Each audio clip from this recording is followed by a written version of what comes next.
Hello guys, welcome back to my channel drama series. आज मैं आप लोगों के सामने फिर से एक नया ड्रामा लेकर आई हूँ और आपको ये ड्रामा बहुत ही पसंद आएगा क्योंकि इस ड्रामा में भरपूर कॉमेडी और भरपूर रोमांस भरा हुआ है। अगर आप रोमांस के दीवाने हैं तो आपको ये ड्रामा जरूर देखना चाहिए। आज मैं जिस ड्रामे के बारे में बात कर रही हूँ उस ड्रामा का नाम है लाई टू मी। ये एक रोमांस कॉमेडी ड्रामा है। अगर इस ड्रामा की रेटिंग की बात करें तो 7.5 आउट ऑफ 10 है और टोटल एपिसोड 16 है। तो इस ड्रामा की स्टोरी जानने से पहले हम इस ड्रामा के मेन लीड के बारे में जान लेते हैं कि आखिरकार वो लोग किस टाइप के हैं। इस ड्रामा का मेन लीड जिसका नाम जी हुआन है, वो एक होटल का प्रेसिडेंट होता है। जी हुआन बहुत ही खड़ूस, सबको अपने अंडर दबा कर रखने वाला एक खड़ूस बॉस होता है और जी हुआन की कुछ बुराइयां भी होती है जिस वजह से उसके एम्प्लॉय उससे बहुत ही परेशान रहते हैं। जी हुआन को साफ सफाई का बहुत ही शौक होता है। वो कहीं भी अगर गंदा देख लेता है तो वो अपने एम्प्लॉय की तो वाट लगा देता है। जी हुआन को सब कुछ परफेक्ट ही पसंद आता है। अगर कुछ भी अनपरफेक्ट है तो वो उसे ठीक करने के लिए चला जाता है। वही इस ड्रामा की फीमेल लीड जिसका नाम आहाना होता है। आहाना एक साफ दिल की, सबकी केयर करने वाली एक प्यारी सी लड़की होती है और आहाना एक सिविल सर्वेंट होती है। और अगर मैं आहाना के रियल लाइफ के बारे में बताऊं तो और उसका साफ सफाई से दूर दूर तक कोई नाता नहीं होता। वो तो कई कई हफ्तों तक अपने बाल भी नहीं धोती और वो जैसे ही भेस में रहती है वैसे ही भेस में वो ऑफिस चली जाती है। उसके लिए उसका लुक्स कोई मैटर नहीं करता, बस उसके लिए उसकी पागलपंती मैटर करती है। वो अपने काम के लिए बहुत ही सीरियस रहती है। अगर वो कुछ ठान लेती है तो वो उसे पूरा करके रहती है। एक जमीन है और दूसरा आसमान है जिनका डीएनए एक दूसरे से बिल्कुल भी मैच नहीं करता और ना ही वो दोनों एक दूसरे की शक्ल तक देखना चाहते हैं। दो अलग अलग दुनिया में रहने वाले लोग आखिरकार एक दूसरे के प्यार में कैसे पड़ते हैं वो जानने के लिए आपको ये वीडियो पूरी देखनी पड़ेगी। तो चलिए इस ड्रामा की एक्सप्लेनेशन को स्टार्ट करते हैं। तो कहानी स्टार्ट होती है हमारे मेन लीड जी हुआन से, जो होटल की जांच पड़ताल कर रहा होता है कि कहीं कोई गंदा तो नहीं है, सारे सामान अपने जगह पर परफेक्ट तो है ना। और जी हुआन अपने होटल के सारे सामानों को परफेक्टली देख रहा होता है तो उसके सारे एम्प्लॉय की तो वाट लग रही होती है कि अगर जी हुआन की नजरों में कुछ भी गलत पकड़ा गया तो उनकी नौकरी तो गई। तो जी हुआन सारे जगहों को अच्छे से देखता है तो उसे सब कुछ परफेक्ट मिलता है। तो जी हुआन ये सब देखकर खुश हो जाता है। आगे जी हुआन वेडिंग हॉल देखने जाता है क्योंकि उसके होटल में कल वेडिंग होती है, इसलिए जी हुआन सारे अरेंजमेंट देखता है ताकि कल कोई गलती ना हो और उसके होटल की कोई बदनामी ना हो। तो उसे वहाँ पर भी सारी चीज़ परफेक्ट ही देखने को मिलती है। तो वो ये सब देखकर खुश हो जाता है और अपने एम्प्लॉय को कहता है कल कोई भी गड़बड़ी नहीं होनी चाहिए, समझे। दूसरी तरफ वही दुल्हन जिसकी कल उसी होटल में शादी होने वाली होती है, वो अपने दो दोस्तों के साथ उसी होटल में आती है और वो खूब रो रही होती है क्योंकि उसे पता चलता है कि उसका फियांसे उसी की बेस्ट फ्रेंड के साथ उसी होटल में रंग रलियां मनाने आया है। तो वो ये सब सुनकर तो पूरी तरह टूट जाती है और खूब रोती है और वहाँ के स्टाफ से कहती है क्या आप मुझे बता सकती हैं कि मेरा फियांसे किस रूम में गया है। तो वहाँ के स्टाफ उसे कुछ भी इंफॉर्मेशन देने से मना कर देते हैं क्योंकि वो उनके रूल्स के खिलाफ होता है। तो वो उनसे लड़ने लगती है कि तभी वहाँ पर जी हुआन आ जाता है और उसे जब ये मामला पता चलता है तो वो उस लड़की की हेल्प करता है और उसे उस रूम में लेकर जाता है। तो वो दुल्हन उस रूम में जाने से डरती है क्योंकि अगर वो सब सच निकला, अगर सच में उसका फियांसे उसकी बेस्ट फ्रेंड के साथ उस रूम में मिला तो बेचारी का क्या होगा। कल उसकी शादी है, उसने इतने सारे पैसे खर्च किए हैं अपनी शादी के लिए, वो सब कुछ बर्बाद हो जाएगा। तो जी हुआन ये सब सुनकर तो शॉक्ड हो जाता है और वो खुद उस दरवाजे को खोलने के लिए चला जाता है। तो वो लड़की उसे मना करती है पर जी हुआन उसकी एक भी नहीं सुनता और उस रूम का दरवाजा खुलवा देता है। तो वो लड़की जैसे ही अपने फियांसे को देखती है अपनी बेस्ट फ्रेंड के साथ, उसका तो पारा पूरी तरह गर्म हो जाता है और वो अपने फियांसे पर पूरी तरह टूट पड़ती है और यहाँ पर इन लोगों की लड़ाई होने लगती है। तो उसके स्टाफ उन लोगों को छुड़वाने के लिए जाने लगते हैं पर जी हुआन उन्हें रोक देता है और कहता है 10 मिनट इन लोगों को एक दूसरे से लड़ने दो और अपना हिसाब बराबर करने दो, उसके बाद तुम लोग अंदर जाना, ठीक है। और जी हुआन ये कहकर वहाँ से चला जाता है। दूसरी तरफ हमारी फीमेल लीड आहाना की एंट्री होती है जो एक कॉन्फ्रेंस ऑर्गेनाइज करती है जहाँ पर मिनिस्टर अपने देश की संस्कृति के बारे में अपनी जनता को बता रहे होते हैं और उनका कॉन्फ्रेंस बहुत ही अच्छा चल रहा होता होता है। तो आहना ये सब देखकर बहुत खुश होती है। आगे मिनिस्टर वहाँ पर कॉन्फ्रेंस करके बहुत खुश होते हैं और वो डायरेक्टर से पूछते हैं कि यहाँ पर कॉन्फ्रेंस रखने का आइडिया किसका था। तो वो डायरेक्टर इन सारे इंतजाम का क्रेडिट खुद ही लेने वाला होता है कि तभी आहना बोल पड़ती है और कहती है ये सारा इंतजाम मैंने किया है। तो मिनिस्टर आहना को शाबाशी देते हैं और कहते हैं तुमने बहुत ही अच्छा काम किया। तो आहना अपने काम का क्रेडिट पाकर बहुत खुश होती है और बेचारे डायरेक्टर का तो मुंह ही लटक जाता है। आगे सारे मीडिया वाले आहना का इंटरव्यू लेने लगते हैं कि तभी वहाँ पर ढेर सारी मधुमक्खियाँ आ जाती है और वो सारे लोगों को काटने लगती है।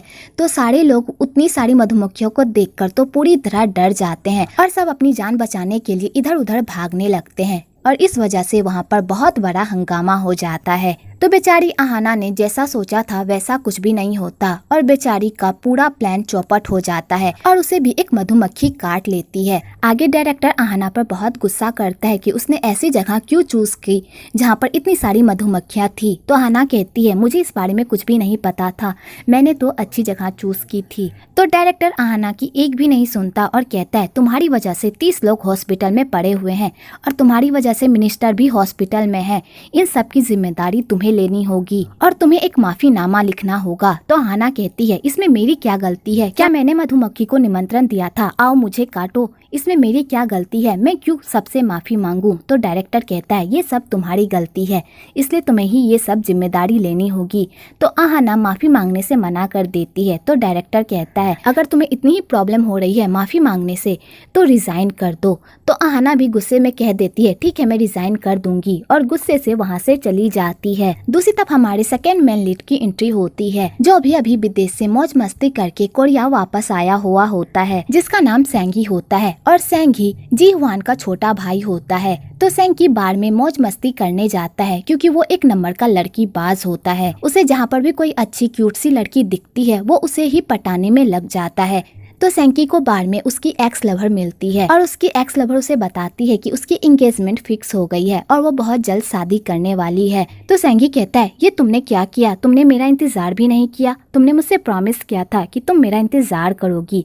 तो वो लड़की कहती है मैं तुम्हारा इंतजार करती पर तुम तो मेरा फोन ही नहीं उठा रहे थे तो मैं क्या करती।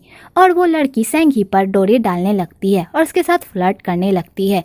तो सेंगी भी पीछे नहीं हटता और वो भी उसके साथ फ्लर्ट करने लगता है कि तभी आहना उन दोनों की ये सारी बातें सुनकर पूरी तरह पक जाती है और कहती है अगर तुम दोनों को इतना ही एक दूसरे पर प्यार आ रहा है तो जाकर किसी होटल में एक दूसरे के साथ रोमांस करो, मेरा पीछा छोड़ो। मैं तुम दोनों की बातें सुनकर पूरी तरह पक गई हूँ, वैसे ही मेरा दिमाग खराब है और तुम लोगों की बातें सुनकर तो और हो रहा है। और आहना कान में हेडफोन लगाकर अपना रेजिग्नेशन लेटर लिख रही होती है। तो सेंकी जैसे ही आहना को देखता है तो उसे उस पर बहुत प्यार आता है क्योंकि वो बहुत ही क्यूट लग रही होती है और बहुत ही प्यारी।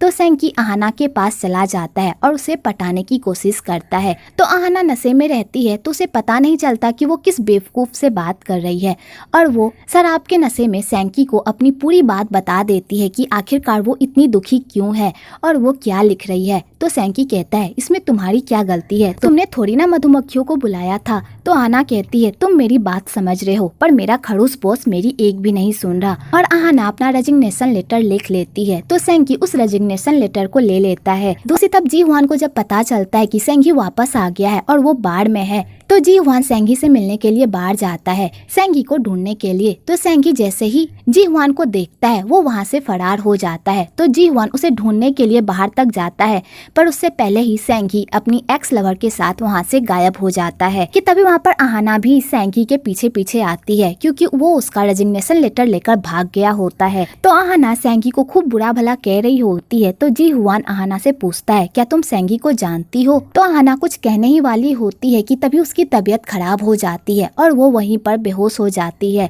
तो जी हुआन पहले तो उसे नहीं उठाता क्योंकि उसे लगता है कि ये शराब में टल्ली होकर नीचे गिर गई है, लेकिन बाद में जब वो देखता है कि वो नहीं उठ रही है तो उसे लगता है कि सच में से कुछ हो गया है।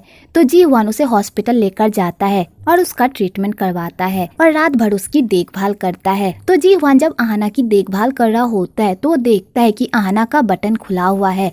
तो जी हुआन उसके बटन को लगाने की कोशिश करता है कि तभी आहना अहाना की आंख खुल जाती है और वो जैसे ही जी हुआन को देखती है तो उसे जी हुआन बहुत ही हैंडसम लगता है। तो जी हुआन अहाना से बात नहीं करता और नर्स को बुलाने के लिए चला जाता है। तो डॉक्टर उसे बताते हैं कि उसे पॉइजनिंग हो गई थी। तो अहाना कहती है ये कैसे हो सकता है। तो डॉक्टर कहता है तुम्हें मधुमक्खी ने काटा था और ऊपर से तुमने ढेर सारी शराब भी पी ली, जिस वजह से तुम्हें रिएक्शन हो गया। अगर वो आदमी तुम्हें सही टाइम पर यहाँ पर लेकर नहीं आता तो तुम आज मर भी सकती थी। तो बेचारी ये सब सुनकर पूरी तरह शॉक्ड हो जाती है। आगे वहाँ के पेशेंट अहाना को बताते हैं कि तुम्हारा पति तो तुमसे बहुत ही प्यार करता है, वो पूरी रात जगकर तुम्हारी देखभाल कर रहा था। ऐसा पति तो किस्मत वालों को ही मिलता है। तो अहाना ये सब सुनकर तो और शॉक्ड हो जाती है और उन्हें बताती है कि वो उसका पति नहीं था। कि तभी वहाँ पर जी हुआन भी आ जाता है। तो वो लोग भी जी हुआन को कहते हैं ये लो तुम्हारा पति आ गया। तो जी हुआन कहता है मैं इसका पति नहीं हूँ, मैं तो इसे जानता तक नहीं। और जी हुआन ये कहकर वहाँ से चला जाता है। आगे अहाना को डिस्चार्ज मिल जाता है तो वो जी हुआन के पीछे जाती है और उससे कहती है थैंक यू मेरी जान बचाने के लिए, मैं तुम्हें हॉस्पिटल बिल दे दूंगी, क्या तुम मुझे बार तक छोड़ सकते हो, मेरा पर्स वहीं पर छूट गया है, जैसे ही हम लोग वहाँ पहुँचेंगे मैं तुम्हें तुम्हारा सारा बिल दे दूंगी। तो जी हुआन कहता है मुझे पैसे की कोई जरूरत नहीं है और ना ही मैं तुम्हारे साथ कहीं जाने वाला हूँ, समझी, और तुम ऐसा समझो कि मैंने तुम पर चैरिटी कर दी है। और जी हुआन ये कहकर वहाँ से जाने लगता है। तो अहाना कहती है मैं तुम्हें तुम्हारे पैसे वापस कर दूंगी, समझे। आगे जी हुआन ऐसी ही हालत में होटल जाता है तो वहाँ के सारे स्टाफ उसे ऐसे अवतार में देखकर तो पूरी तरह शॉक्ड हो जाते हैं। आगे जी हुआन अपने स्टाफ को कहता है मेरे लिए एक सूट तैयार करो, ठीक है। कि तभी वहाँ पर जी हुआन की आंटी आ जाती है और जी हुआन की आंटी उस होटल की सीईओ रहती है। तो जी हुआन की आंटी जी हुआन को कहती है मैंने तुम्हारे लिए एक ब्लाइंड डेट फिक्स किया है, तुम्हें इस साल किसी भी कीमत पर शादी करनी होगी। चेयरमैन ली की बेटी बहुत ही सुंदर है और तुमने इस बार अगर शादी नहीं की तो मैं तुम्हें इस होटल से बाहर निकाल दूंगी। तो जी हुआन कहता है आप सही कह रही हैं आंटी, एक बिजनेसमैन के लिए शादी करना बहुत ही जरूरी है। तो आंटी कहती है वैसे तुम्हारा नालायक भाई आजकल कहाँ पर है। तो जी हुआन अपनी आंटी को बताता है कि सेंघी वापस आ गया है। तो उसकी आंटी ये सब सुनकर शॉक्ड हो जाती है और जी हुआन को कहती है तुम्हें सेंघी को ढूंढने की कोई जरूरत नहीं है, उसने ऐसी ऐसी गलती की है जिसकी कोई माफी नहीं है, उसने अपने पैर पर खुद कुल्हाड़ी मारी है, जब तक वो अपनी गलती की माफी मांगने मेरे पास नहीं आता मैं उसे माफ नहीं करूँगी और ना ही उसे घर के अंदर आने दूंगी। और हाँ आज तुम्हारी ब्लाइंड डेट है इसलिए अच्छे से तैयार होकर जाना, समझे। तो जी हुआन कहता है जैसी आपकी मर्जी आंटी। दूसरी तरफ अहाना घर वापस आती है तो उसके पापा उससे ये सब नहीं पूछते कि कल रात वो कहाँ थी, कल रात वो घर क्यों नहीं आई। तो अहाना कहती है पापा आपको मेरी चिंता नहीं हो रही थी, कल रात में घर वापस नहीं आई। तो उसके पापा कहते हैं अब तुम बड़ी हो गई हो और अब तुम सही और गलत में फर्क कर सकती हो, तो मैं तुमसे क्यों पूछूं, और मुझे पता है कल जो तुमने कारनामा किया है उस वजह से तुम घर नहीं आई। तो अहाना कहती है कारनामा। आगे अहाना को पता चलता है कि उसकी कॉन्फ्रेंस वाली वीडियो पूरी तरह वायरल हो गई है और वो भी वो वाला पार्ट जहाँ पर सारी मधुमक्खियाँ सारे लोगों को काट रही है। तो अहाना ये सब देखकर तो पूरी तरह शॉक्ड हो जाती है और वो गुस्से से घर के बाहर निकल जाती है। तो रोड पर भी सारे लोग उसे पहचान लेते हैं और उसे अजीब अजीब नजरों से देखते हैं। तो अहाना ये सब देखकर पूरी तरह परेशान हो जाती है और अहाना अपना मेकओवर करवाने के लिए ब्यूटी पार्लर जाती है ताकि उसे कोई भी पहचान ना पाए और ना ही किसी को उस एक्सीडेंट के बाद कुछ भी याद आए उसे देखकर। आगे अहाना ब्यूटी पार्लर में अपना बाल बनवा रही होती है कि तभी वहाँ पर उसकी बेस्ट फ्रेंड युनसू अपने पति जे बम के साथ आती है। तो अहाना उन दोनों को देखकर पूरी तरह शॉक्ड हो जाती है और वो उन दोनों से मिलना नहीं चाहती क्योंकि युनसू का जो पति होता है वो अहाना का फर्स्ट लव होता है और युनसू ने अहाना से उसके पहले प्यार को चुराया होता है। यहाँ की स्टोरी ये होती है जब वो लोग कॉलेज में पढ़ते थे तो अहाना और युनसू बेस्ट फ्रेंड हुआ करती थी। तो अहाना युनसू से अपने दिल की सारी बातें शेयर करती थी और अहाना ने युनसू को ये भी बताया था कि वो चे बम से बहुत प्यार करती है और वो जैसे ही अपना सिविल सर्वेंट एग्जाम पास कर जाएगी तो वो चे बम को बता देगी कि वो उससे बहुत प्यार करती है। पर जे बम अहाना से बिल्कुल भी प्यार नहीं करता, वो बस उसे अपनी दोस्त मानता है। तो युनसू जब जे बम को देखती है तो वो उस पर लट्टू हो जाती है और जे बम भी जब युनसू को देखता है तो वो भी उस पर लट्टू हो जाता है और दोनों एक दूसरे को डेट करने लगते हैं। आगे Ahana civil servant exam pass कर लेती है तो वो डिसाइड कर लेती है कि आज वो जे बम को बता देगी कि वो उससे बहुत प्यार करती है और अहाना ये बात बताने के लिए वहाँ जा ही रही होती है कि तभी उसे पता चलता है उसकी बेस्ट फ्रेंड ने उसके पहले प्यार को उससे छीन लिया है। तो बेचारी अहाना का तो ये सब देखकर तो पूरी तरह दिल ही टूट जाता है। आगे युनसू अहाना को चिढ़ाने के लिए अपने प्यार का शो ऑफ करती है। तो जेबम आहाना से पूछता है क्या तुम्हारी शादी हो गई? तो युनसू कहती है इसकी और इसकी शादी नहीं हुई है, अगर इसकी शादी होती तो ये हमें जरूर बताती, और वैसे भी शादी किस्मत वाले लोगों की होती है। तो आहाना को ये बात सुनकर तो और मिर्गी का दौरा पड़ जाता है कि तभी आहाना को किसी कस्टमर केयर का कॉल आता है। तो आहाना युनसू और जेबम को नीचा दिखाने के लिए उस कस्टमर सर्विस को अपना पति बनाकर उससे बात करने लगती है और उसके सामने उससे फ्लर्ट करने लगती है। तो युनसू ये सब देखकर तो पूरी तरह जल जाती है कि आहाना की शादी हो गई है।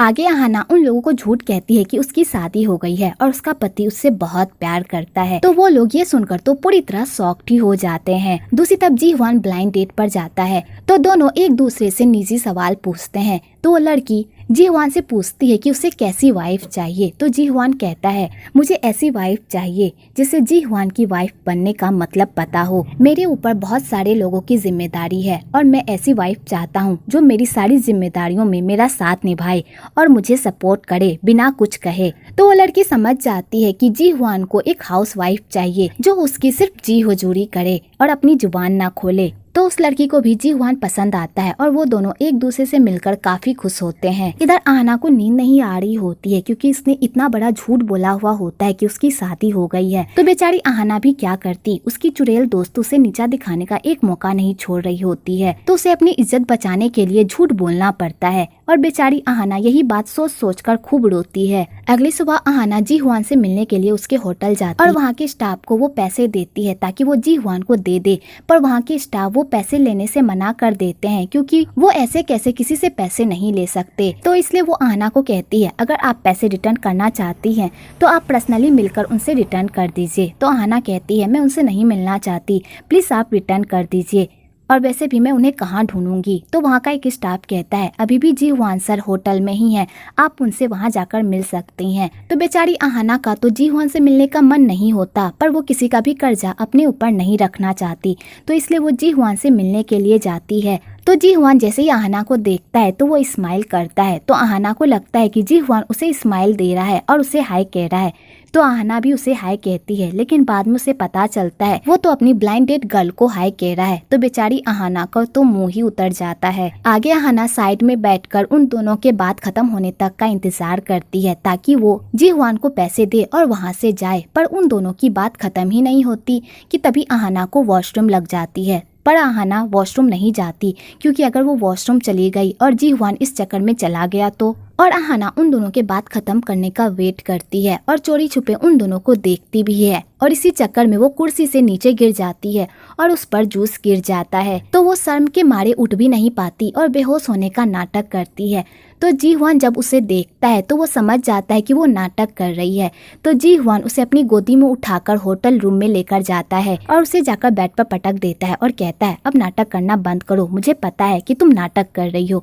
तो आहाना कहती है मैं तुमसे बाद में बात करूंगी, पहले मुझे वॉशरूम जाना है। और आहाना वॉशरूम जाकर खुद को हल्का करती है और उसके बाद बाहर आती है। तो जी ह्वान कहता है तुम यहाँ पर क्या कर रही हो, यहाँ पर पैसे ऐंठने आई हो? तो आहाना कहती है तुम मुझे इतनी गिरी हुई लड़की समझ रहे हो, मैं यहाँ पर पैसे ऐंठने नहीं आई हूँ बल्कि तुम्हें तुम्हारा पैसा लौटाने आई हूँ। और आहाना उसका पैसा लौटाकर वहाँ से जाने लगती है। तो जी ह्वान कहता है क्या तुम ऐसे कपड़ों में बाहर जाओगी? तो आहाना कहती है तो क्या हुआ, अगर मैं ऐसे कपड़े में बाहर गई तो तुम्हारे होटल का इमेज बर्बाद हो जाएगा। और आहाना ये कहकर उसी अवतार में उस होटल से निकल जाती है। दूसरी तरफ आहाना की चारों दोस्त वहाँ पर मीटिंग कर रही होती है। तो युनसू सबको बताती है कि आहाना की शादी हो गई है। तो आहाना की दोस्त ये सब सुनकर तो पूरी तरह शॉक्ड हो जाती है। तो युनसू कहती है मुझे लगता है आहाना झूठ बोल रही है, मुझे पता है उसकी शादी नहीं हुई है, उस जैसी लड़की को कौन लड़का पसंद करेगा। कि तभी वहाँ पर एक और दोस्त कहती है मैंने आहाना को उसके पति के साथ देखा है। और वो लड़की होटल वाली सारी बातें अपनी दोस्तों को बताती है। तो वो लोग ये सब सुनकर पूरी तरह शॉक्ड हो जाते हैं कि आहाना एक अमीर परिवार की बहू है।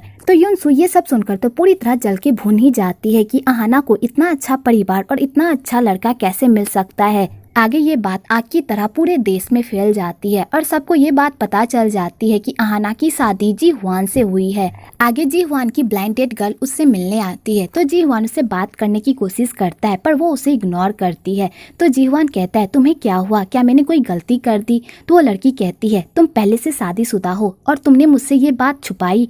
तो जी ह्वान ये सुनकर तो पूरी तरह शॉक्ड हो जाता है उसने कब शादी की और किससे, और वो लड़की ये कहकर वहाँ से चली जाती है कि तभी उस घर से उसका एक दोस्त आता है और उससे कहता है तुमने शादी भी कर ली और हमें बताया भी नहीं।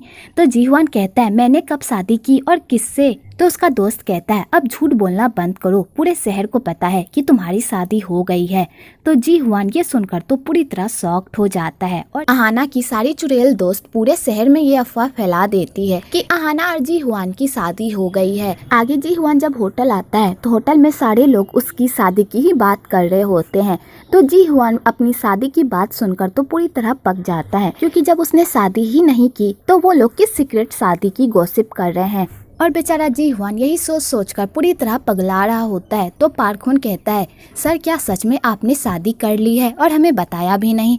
तो जी हुआन को ये सुनकर तो और मिर्गी के दौरे ही पड़ जाते हैं और वो कहता है अगर मेरी शादी होती तो तुम लोगों को पता नहीं होती, तुम लोग कैसे सवाल पूछ रहे हो, मैंने कोई शादी नहीं की है और जाकर उस लड़की को ढूंढो जो ये अफवाह फैला रही है। तो पार्क-होन कहता है ठीक है सर। दूसरी तरफ अहाना हंसी खुशी ऑफिस जा रही होती है कि तभी वहाँ पर जी हुआन टपक पड़ता है और अहाना को कहता है तुम ही हो मेरी वाइफ। आगे वो दोनों एक कैफे में बैठकर बातें करते हैं। तो जी हुआन उसे पूरी बात बताता है। तो अहाना कहती है मैंने ऐसा कोई रूमर नहीं फैलाया, आपको कोई गलतफहमी होगी, मैं क्यों ऐसे बकवास अफवाह फैलाऊंगी कि मेरी शादी हो गई है। तो जी हुआन कहता है अगर तुमने नहीं फैलाई तो किसने फैलाई, झूठ मत बोलो, मुझे पता है ये सब काम तुम्हारा ही है। अगर तुमने मुझे सच सच नहीं बताया तो मैं तुम्हें कोर्ट तक घसीटूंगा और तुम पर केस कर दूंगा। तो अहाना जी हुआन को समझाने की कोशिश करती है और उसे पूरा यकीन दिलाने की कोशिश करती है कि उसने ऐसा घटिया काम बिल्कुल भी नहीं किया, पर जी हुआन उसकी एक भी नहीं सुनता। तो अहाना को भी गुस्सा आ जाता है और वो कहती है क्या पता तुमने ही ये सारी अफवाहें फैलाई होगी और मुझ पर इल्जाम लगा रहे हो। तो जी हुआन ये सुनकर तो शॉक्ड हो जाता है और कहता है मैं ये अफवाह क्यों फैलाऊंगा। कि तभी वहाँ पर जी हुआन के ऑफिस के कुछ कलीग्स आ जाते हैं और उन दोनों को एक साथ देख लेते हैं। दूसरी तरफ अहाना जी हुआन को कहती है क्या तुम्हारे पास कोई प्रूफ है कि मैंने ये अफवाह फैलाई है, अगर तुम्हारे पास कोई प्रूफ हो तब मेरे पास आना, ठीक है। तो जी हुआन गुस्से से कहता है मैं प्रूफ लेकर आऊंगा और तुम्हें कोर्ट तक घसीटूंगा, समझी। और जी हुआन ये कहकर वहाँ से चला जाता है। तो हुन जी हुआन से पूछता है क्या तुम दोनों की बात हुई, क्या तुम दोनों ने इस मामले को सेटल किया। तो जी हुआन कहता है वो लड़की बात करने की लायक नहीं है, मैं उस पर केस करूंगा, जाओ मेरे लिए सबसे अच्छा वकील ढूंढो ताकि मैं उसे सबक सिखा सकूं। तो हुन लॉयर से मिलने जाता है। तो हुन जिस लॉयर से मिलने गया होता है उस लॉयर की किसी दूसरे क्लाइंट के साथ लड़ाई हो रही होती है, जिस वजह से वो उस लॉयर से नहीं मिल पाता। तो उस लॉ फर्म में जे बम भी होता है। तो जे बम हुन को कहता है अगर आपको कोई हेल्प चाहिए तो मैं आपकी हेल्प कर सकता हूँ। तो हुन जे बम के पास जाता है और उसे पूरी स्टोरी बताता है, लेकिन उसे ये बात नहीं बताता कि वो किस बंदे की बात वो उससे कर रहा है, बस वो उसे ये बताता है कि उसका एक दोस्त है जिसके साथ ये प्रॉब्लम चल रही है। तो हुन उससे सारी बातें कर लेता है। उसके बाद हुन वहाँ से जाने लगता है। तो जेबम कहता है मैंने आपको इतनी अच्छी ट्रीट दी, आपको इसका भुगतान करना पड़ेगा। तो हुन कहता है ठीक है और वो वहाँ से चला जाता है। कि तभी वहाँ पर युनसू आ जाती है और युनसू अपने पति पर बहुत शक करती है, जिस वजह से जेबम युनसू से बहुत परेशान रहता है। पर वो युनसू के सामने कुछ भी नहीं कह पाता, क्योंकि जब भी युनसू उसके सामने आती है तो उसकी बोलती बंद हो जाती है। वेल जेबम कमीने के साथ ऐसा ही होना चाहिए था, क्योंकि उसने खुद ही युनसू को चुना था। अगर वो अहाना को चुनता तो शायद उसकी लाइफ आज डिफरेंट होती, पर अगर वो अहाना को चुनता तो जी हुआन का क्या होता। इधर अहाना सोच सोच कर पगला रही होती है, क्योंकि उसने ही अपनी दोस्त के सामने ये झूठ कहा था कि वो मैरिड है। पर वो ये भी सोचती है उसने बस इतना ही कहा था कि वो शादीशुदा है, पर उसने किससे शादी की ये तो उसने अपने दोस्त को बताया ही नहीं, फिर ये अफवाह कैसे फैल गई। और अहाना यही सब सोच सोच कर पूरी तरह पगला रही होती है। आगे जी हुआन पूरे होटल के सामने चिल्ला चिल्ला कर सबको बता रहा होता है कि उसने कोई शादी नहीं की है, और अगर कोई भी ये झूठी अफवाह फैला रहा है तो वो उसे उसके पास लेकर आए और उन लोगों को ये झूठी अफवाहें फैलाने ना दे। तो उसके कोई भी कलीग्स उसकी बात नहीं मानते कि उसने शादी नहीं की है। दूसरी तरफ जी हुआन हुन को कहता है तुमने लॉयर कर लिया। तो हुन कहता है मुझे लगता है कि आपको उस पर केस करने के बजाय क्यों ना आप शांति से बैठकर उसके साथ बातें करें और इस मामले को सुलझाने की कोशिश करें, क्योंकि कोई भी ये बात मानने को तैयार नहीं होगा कि आपकी शादी नहीं हुई है। अगर वो कह देगी कि आप दोनों की शादी हो गई है तो सारे लोग उसी लड़की पर भरोसा करेंगे, ना कि आप पर। तो बेचारा जी हुआन ये सुनकर तो पूरी तरह शॉक्ड हो जाता है और अपने कलीग्स की तरफ जब देखता है तो उन लोगों को भी जी हुआन पर बिल्कुल भरोसा नहीं होता कि उसने शादी नहीं की है। तो हुन कहता है अहाना पर केस करने से कोई फायदा नहीं है, क्योंकि अगर केस हो गया तो इससे आपकी भी बदनामी होगी।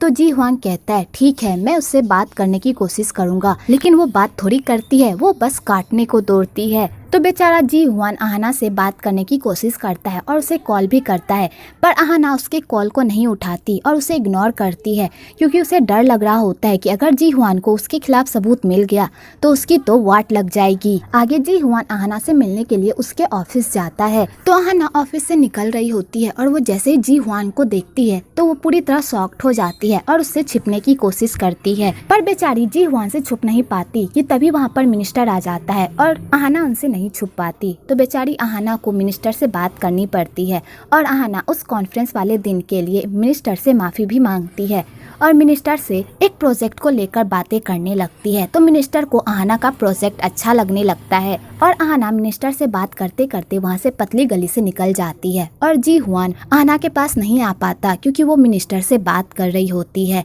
और इसी तरह आहाना जी हुआन से बचकर वहाँ से भाग जाती है। आगे आहाना अपने फ्रेंड के शॉप पर जाती है तो वहाँ पर जो एक आंटी होती है वो आहाना से अच्छे से बात नहीं करती और ना ही आहाना उससे अच्छे से बात करती है और उस आंटी को देखकर लगता है कि शायद वो आहाना की माँ हो। आगे आहाना अपने दुख का रोना रो रही होती है कि तभी वहाँ पर उसकी मुलाकात सेंघी से होती है। तो दोनों एक दूसरे को देखकर पूरी तरह शॉक्ड हो जाते हैं। तो आहाना उसे इग्नोर करके जाने लगती है तो सेंघी उसका पीछा नहीं छोड़ता और कहता है हम दोनों का मिलना किस्मत है, पहली बार हम दोनों बार में मिले थे और दूसरी बार यहाँ पर। और सेंघी आहाना से बात करने की कोशिश करता है पर आहाना उसे इग्नोर मारती है और वहाँ से जाने लगती है। तो सेंघी कहता है क्या तुम अपना रेजिग्नेशन लेटर नहीं लोगी? अगर तुम्हें वो रेजिग्नेशन लेटर चाहिए तो तुम्हें मुझे ट्रीट देनी होगी। तो बेचारी आहाना को मजबूरन सेंघी को ट्रीट देनी पड़ती है। तो सेंघी कहता है तुमने तो वो रेजिग्नेशन लेटर एक टिश्यू पेपर पर लिखा था, फिर वो तुम्हारे लिए इतना इम्पोर्टेंट है जो तुम मेरे साथ डिनर करने आ गई। तो आहाना कहती है मुझे ये बिल्कुल भी पसंद नहीं है कि मेरा कोई भी सामान किसी और के पास रहे, वो मुझे परेशान करने लगता है, इसलिए बताओ कब तुम मेरा रेजिग्नेशन लेटर दोगे? तो सेंघी कहता है बहुत जल्द दे दूंगा और सेंघी डिनर करके वहाँ से चला जाता है। आगे आहाना डिसाइड कर लेती है कि वो इस प्रॉब्लम से नहीं भागेगी, इस प्रॉब्लम का सामना करेगी और आहाना जी हुआन को कॉल करके मिलने बुलाती है। तो जी हुआन जब उस जगह पर पहुँचता है तो वो पूरी तरह शॉक्ड हो जाता है और कहता है तुम मुझे यहाँ पर लेकर क्यों आई हो? तो आहाना कहती है पहले बोट में बैठो, उसके बाद हम दोनों बातें करेंगे और वो दोनों बोट में बैठ जाते हैं। तो जी हुआन कहता है अब बताओ। तो आहाना कहती है मैं नहीं चाहती कि लोगों की नज़र में हम दोनों आए, वैसे ही हम दोनों के बारे में इतनी सारी गॉसिप चल रही है और ये जगह सबसे सेफ है, यहाँ पर कोई भी हमें नहीं पहचानेगा और हम लोग इस मामले का अच्छे से सॉल्यूशन निकाल पाएंगे। आगे वो दोनों इस मामले में बात करते हैं पर वो दोनों बात करने से ज्यादा एक दूसरे से सिर्फ लड़ाई ही करते हैं कि तभी दूसरी तरफ एक बोट पर एक कपल लड़ाई कर रहा होता है और उसमें से एक लड़की नीचे गिर जाती है। तो आहाना उस लड़की को बचाने के लिए पानी में कूद जाती है क्योंकि आहाना अपने सामने किसी को मरते हुए नहीं देख सकती। तो जी हुआन भी उन दोनों को बचाने के लिए पानी में कूद जाता है। आगे वो दोनों मिलकर उस लड़की को बचा लेते हैं तो सारे लोग उसका शुक्रिया अदा करते हैं। तो जी हुआन इस बात पर भी आहाना पर बहुत गुस्सा करता है कि अगर किसी को पता चल जाता कि हम दोनों साथ हैं तो तुम्हें पता है इस मामले का कितना बड़ा इशू बन जाता। तो आहाना कहती है तो मैं क्या करती, उसे अपने सामने मरते हुए देखती, मैं ऐसा नहीं कर सकती। और इस बात पर भी दोनों की लड़ाई होने लगती है और दोनों लड़ाई करके अपने अपने रास्ते जाने लगते हैं कि तभी जी हुआन को पता चलता है कि उसके पॉकेट से उसका वॉलेट, उसका फोन और उसके गाड़ी की चाबी तीनों पानी में गिर गई है। तो बेचारा जी हुआन तो ये सब देखकर पूरी तरह शॉक्ड हो जाता है। तो आहाना कहती है अगर तुम्हारे सामने कोई गुस्ताखी ना हो तो तुम क्या मेरी कार में चलोगे? मैं तुम्हें छोड़ देती हूँ तुम्हारे घर तक। तो बेचारे जी हुआन के पास कोई ऑप्शन नहीं होता आहाना के साथ जाने के अलावा, क्योंकि वो नहीं चाहता कि कोई भी उसे ऐसे अवतार में देखे। आगे आहाना जी हुआन को घर छोड़ देती है तो उसे गीले कपड़ों में छींक आने लगती है। तो जी हुआन उसे अपने घर आने को कहता है ताकि वो चेंज कर सके, पर आहाना आने से मना कर देती है। तो जी हुआन कहता है अगर तुम इसी तरह गीले कपड़ों में रही तो तुम्हारी तबीयत खराब हो जाएगी, आ जाओ घर के अंदर। तो आहाना सेफ्टी के साथ उसके घर के अंदर जाती है ताकि उसे कोई भी पहचान ना सके। तो जी हुआन कहता है तुम्हें ये सब करने की कोई जरूरत नहीं है, यहाँ पर कोई भी नहीं है जो तुम्हें पहचानेगा। आगे आहाना चेंज करती है और वो जी हुआन का घर देखती है तो उसे वो घर बहुत ही पसंद आता है। तो जी हुआन कहता है तुम अपनी सरकारी नौकरी से ये घर नहीं खरीद सकती, उसके लिए तुम्हें ढेर सारा पैसा कमाना होगा, तो आहना कहती है मैंने कब कहा कि मैं ये घर खरीदूंगी, मेरे पति का ऐसा ही घर होगा जहाँ पर मैं रहूंगी। तो जी हुआन ये सुनकर तो पूरी तरह हैरान ही होता है। आगे वो दोनों शादी वाले मामले पर बात करते हैं। तो आहना कहती है मैंने ये अफवाह नहीं फैलाई, मैं सच कह रही हूँ। अगर हम दोनों को इस प्रॉब्लम से बाहर निकलना होगा तो हम दोनों को एक दूसरे का साथ देना होगा। तो जी हुआन कहता है फिर बताओ हमें आगे क्या करना होगा। तो आहना कहती है मैं पूरी मीडिया के सामने ये कह दूंगी कि हमारी शादी नहीं हुई है, और मेरी बात पर तो लोग यकीन करेंगे ना कि हम दोनों की शादी नहीं हुई है। तो जी हुआन कहता है तुम सच कह रही हो, अगर हम दोनों दुनिया के सामने कहे कि हम दोनों की शादी नहीं हुई है तो लोग हमारी बात पर जरूर भरोसा करेंगे। तो आहना कहती है फिर चलो इस प्रॉब्लम को आसानी से सॉल्व करें, ठीक है। कि तभी आहना के कपड़े भी आ जाते हैं और आहना कपड़े चेंज करने के लिए चली जाती है। तो जी हुआन आहना को देखकर स्माइल करता है और कहता है जैसा मैंने इस लड़की के बारे में सोचा था, ये लड़की वैसी नहीं है, ये लड़की बहुत ही अच्छी है। आगे आहना तैयार होकर वहाँ से चली जाती है। दूसरी तरफ सेंगी आहना का रेजिग्नेशन लेटर पैक कर रहा होता है कि तभी उसे कुछ याद आता है और वो कुछ मिनट के लिए बाहर जाता है। कि तभी उसके दोस्त को टॉयलेट पेपर की जरूरत होती है क्योंकि उसके टॉयलेट में टॉयलेट पेपर नहीं होता। तो वो आहना के रेजिग्नेशन लेटर को टॉयलेट पेपर समझकर यूज कर लेता है। आगे जब सेंगी को इस बारे में पता चलता है तो वो अपने दोस्त पर बहुत गुस्सा करता है और उसके बाद सेंगी ये बात आहना को बताता है। तो आहना ये सुनकर तो पूरी तरह बौखला जाती है और वो सेंगी पर बहुत गुस्सा करती है। तो सेंगी कहता है प्लीज मुझे माफ कर दो, मैंने ये सब जानबूझकर नहीं किया। तो आहना उसकी एक बात भी नहीं सुनती। तो सेंगी उसे शांत करने के लिए उसे गले लगा लेता है और कहता है अब तुम ठीक हो। तो सेंगी कहता है मैं जानता हूँ मुझसे गलती हो गई है और मैं इसका हर्जाना भी भरने के लिए तैयार हूँ, बताओ मैं क्या करूँ। तो आहना कहती है तुम इसका हर्जाना भरने के लिए तैयार हो ना, तो तुम्हें मेरा एक काम करना होगा, मेरे साथ कल तुम्हें कहीं चलना होगा, तुम मेरे साथ चलोगे ना। तो सेंगी कहता है मैं तुम्हारे साथ कहीं भी जाने के लिए तैयार हूँ। तो आहना कहती है फिर ठीक है, कल टाइम पर तैयार हो जाना, मैं तुम्हें लेने आऊंगी। और आहना ये कहकर वहाँ से चली जाती है। दूसरी तरफ जी हुआन की आंटी जी हुआन से मिलती है और उससे सेंगी के बारे में पूछती है कि वो कहाँ पर है। तो जी हुआन उसे बताता है कि सेंगी अपने दोस्त के स्टोर पर है और वहीं पर वो रह रहा है। तो उसकी आंटी उससे पूछती है क्या तुम सेंगी से मिलने गए। तो जी हुआन कहता है मुझे उससे मिलने की हिम्मत नहीं हो रही, मैं उससे किस मुंह से मिलूंगा। तो आंटी कहती है मुझे तुम दोनों भाई की समझ में नहीं आ रही, उसी की वजह से तुमने अपनी एंगेजमेंट तोड़ी और तुम दोनों भाई में उसी लड़की की वजह से लड़ाई हुई, सेंगी की वजह से तुमने अपना रिश्ता तोड़ दिया, ये अच्छी बात नहीं है। तो जी हुआन ये सब सुनकर सैड हो जाता है। आगे जी हुआन घर जाता है और अपने भाई और अपने एक्स फियांसी की तस्वीर देखता है। यहाँ की स्टोरी देखकर लगता है कि शायद ये दोनों भाई एक ही लड़की से प्यार करते थे, पर वो लड़की किससे प्यार करती थी वो तो आपको आने वाले एपिसोड में ही पता चलेगा। आगे जी हुआन पार्टी में होता है तो सारे लोग उसे शादी की बधाइयाँ देते हैं। तो जी हुआन सबको समझा कर थक जाता है कि उसने कोई शादी नहीं की है, पर कोई भी उसकी बातों पर भरोसा नहीं करता। तो जी हुआन कहता है तुम लोगों को भी बहुत जल्द पता चल जाएगा कि मेरी शादी नहीं हुई है। दूसरी तरफ आहना सेंगी को पिक करती है। तो सेंगी पूछता है आखिरकार हम कहाँ जा रहे हैं। तो आहना कहती है मैं एक लड़की का दिल तोड़ने जा रही हूँ और सबके सामने ये बताने जा रही हूँ कि मैं उससे प्यार नहीं करती। तो सेंगी कहता है क्या तुम ऐसी हालत में उसके सामने जाओगी, कोई भी तुम्हें ऐसे देखकर रिजेक्ट कर देगा। अगर तुम उस बंदे को जलाना चाहती हो तो तुम्हें अच्छे से ड्रेसअप होकर जाना चाहिए। तो आहना कहती है तुम सच कह रहे हो। और आहना और सेंगी शॉपिंग करने के लिए मॉल जाते हैं। तो सेंगी आहना के लिए बहुत ही अच्छी ड्रेस पसंद करता है। तो आहना उस ड्रेस को पहनकर काफी खुश होती है क्योंकि वो उस पर बहुत ही जज रहा होता है। आगे आहना जब उस कपड़े की बिलिंग करने जाती है तो उसे पता चलता है कि वो कपड़ा बहुत ही महंगा है। तो बेचारी वो कपड़ा खरीदना तो नहीं चाहती पर उसे मजबूरन वो कपड़ा खरीदना पड़ता है। आगे आहना रेडी होकर सेंगी को वही होटल लेकर जाती है। तो सेंगी जैसे ही उस होटल को देखता है तो उसकी तो सिट्टी बिट्टी गुल हो जाती है और सेंगी वहाँ से बहाना बनाकर भागने की कोशिश करता है। तो आहना कहती है तुमने मुझसे प्रॉमिस किया था तुम मेरे साथ चलोगे। तो सेंगी कहता है मुझे कुछ काम याद आ गया है, मुझे जाना होगा।